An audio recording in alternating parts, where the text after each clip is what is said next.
Hello everyone, I am Amit Singh Chauhan and today we will see the equivalent static method as per IS 1893 Part 1 2016 to calculate the static base shear force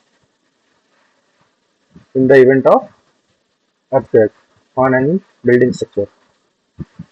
So the equivalent static method is also known as the seismic coefficient method, and it is the simplest method to estimate the earthquake forces on any building structure.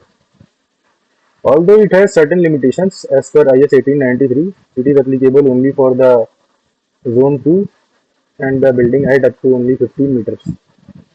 Above that height of 15 meter, we need to do the dynamic analysis. And also, if the building is in zone 3, 4, or 5, then also, depending upon the any height, we are compulsorily supposed to do the dynamic analysis of the building structure. So, what this method do is it converts the dynamic earthquake effect into an equivalent static lateral force, which can be applied very easily at the slab levels in order to do the analysis and then take the output of the analysis, which is the bending on the shear force, and utilize those effects into the design of the structures. So the basic concept is when an seismic event occurs, the ground starts shaking, which will produce the inertial force due to the mass of the building.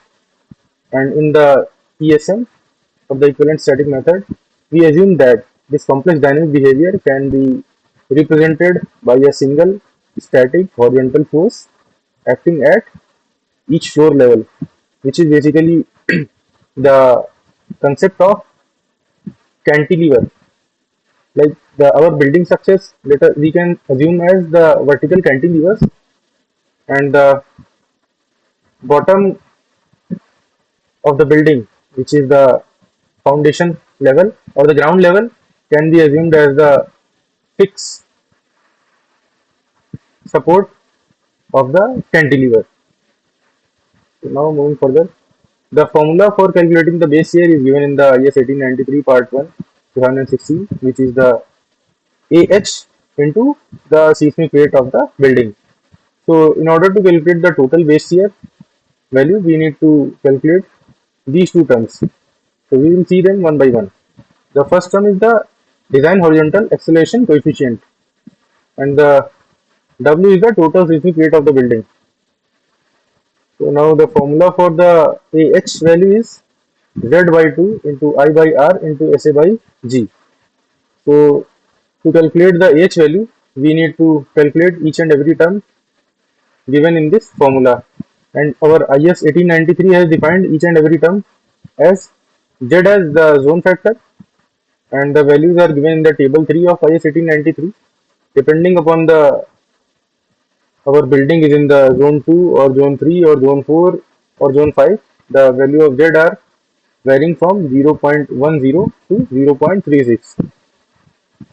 And I here is the importance factor, which depend upon the type of the structure. Like if it is the important building or the critical structure, lifeline structure, basically if we are designing the hospital building or in public building, then the importance factor value is 1.5. For the business continuity structures, it is defined as 1.2, and for rest of the structures, it is 1. The more detailed explanation are available in the IS 1893, like what are the different structure comes under the critical and the lifeline structure, what are the structures come under the business continuity structures, and the definition for the other structures also. So in this formula, we have covered the value of the Z and I. Two here represent the basically the conversion of the maximum considered earthquake into the design basis earthquake. So we generally design the building structures by considering the DVE value, which is half of the MCE value. And the next one is the R. R is the response reduction factor, and depending upon the configuration of the building structure, values are defined in the table number 9 of the IS 1893 Part 1. So generally, the value varies between 3 to 5 depending upon the structural alignment. However, the value of 1.5 is also there in the table. We can see in the upcoming slides. And the next term, which is SA by G, it is defined as the spectral acceleration coefficient, and the value of the SA by G depends upon the type of the ground. Basically, if it is the hard soil or the medium soil or the soft soil, and depending upon the ground type, the formula are defined for SA by G, which includes the natural time period of building structure. And in the code, the values which are defined or the graph which is given for SA by G considers the damping as 5% by default. And if our structure is base isolated, then we can apply the correction factor for damping, and then we can calculate the value of SA by G. So the formula for SA by G is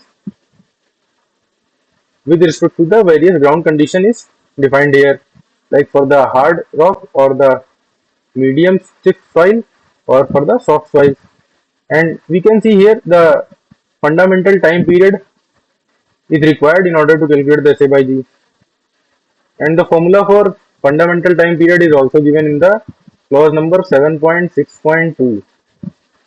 So if our structure is bare MRF, which means that without any brick infills, then we can go away with the formula of PA as 0.075 H raised to the power 0.75 for the moment resisting frame, for the RCC moment resisting frame.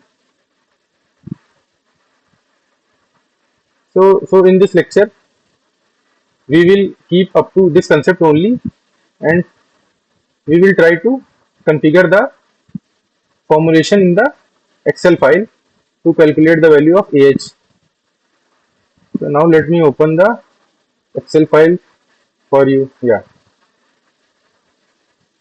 So I have already done the programming for the calculation of the spectral acceleration coefficient. Now we can do it together.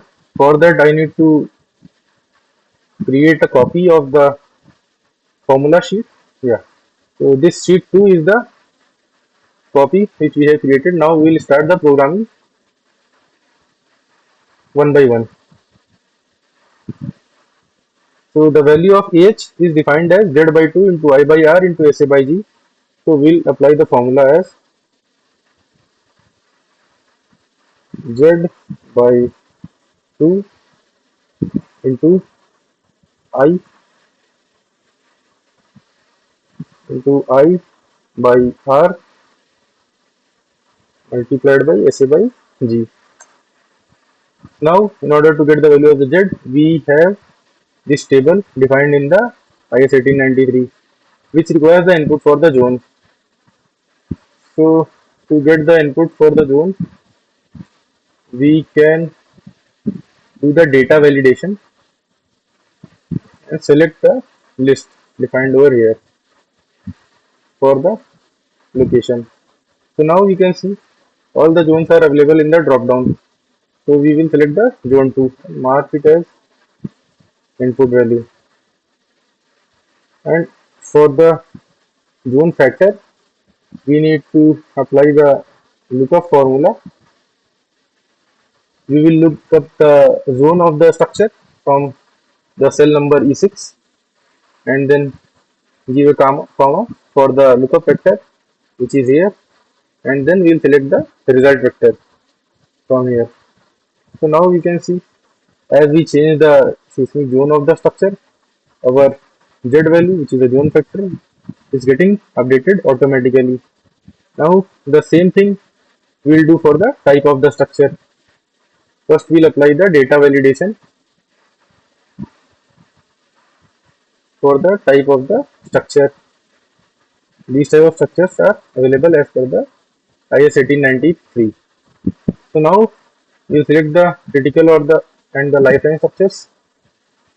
Here again also we need to apply the lookup, but one thing to keep in mind is here while we were applying for lookup value for the zone factor, our zone factor was the first vector and the value of z was the second vector. But this is not the same case as for the I.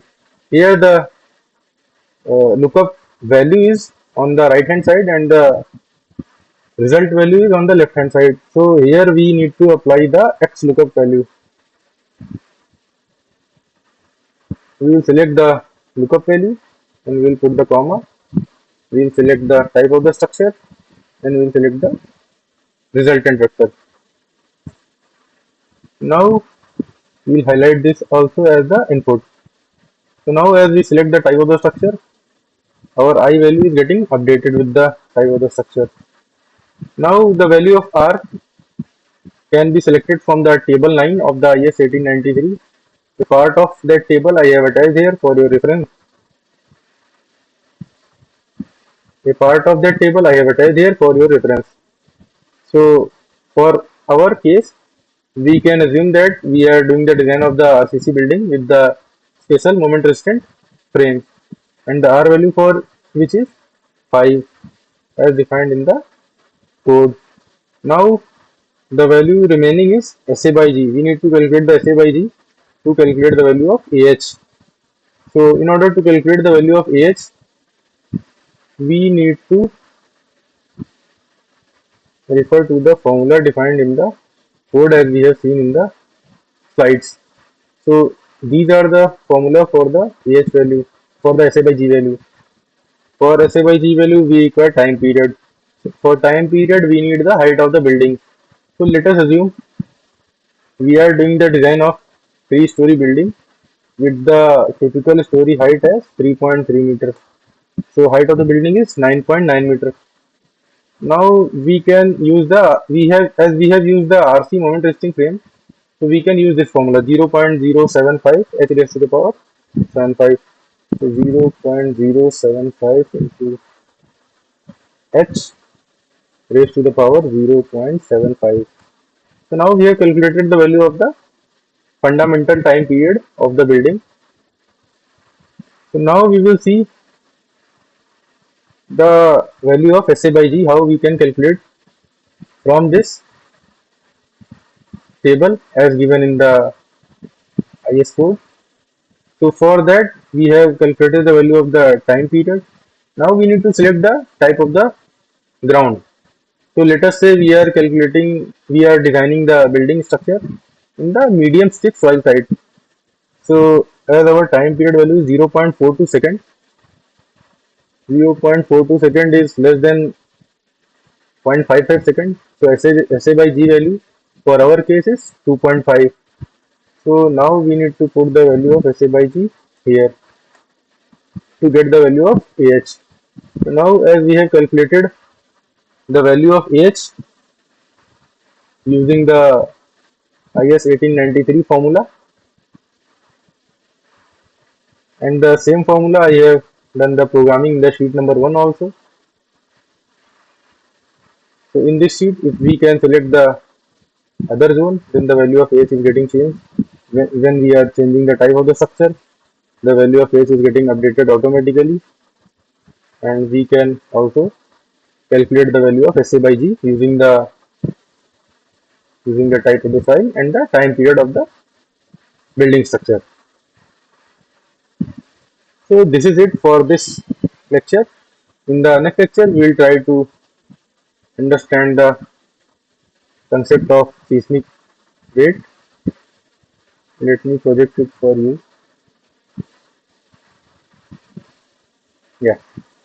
So in the next lecture, we will try to calculate the value of W in order to get the total base shear value, and then we will try to distribute the total base shear value at different floors of the building.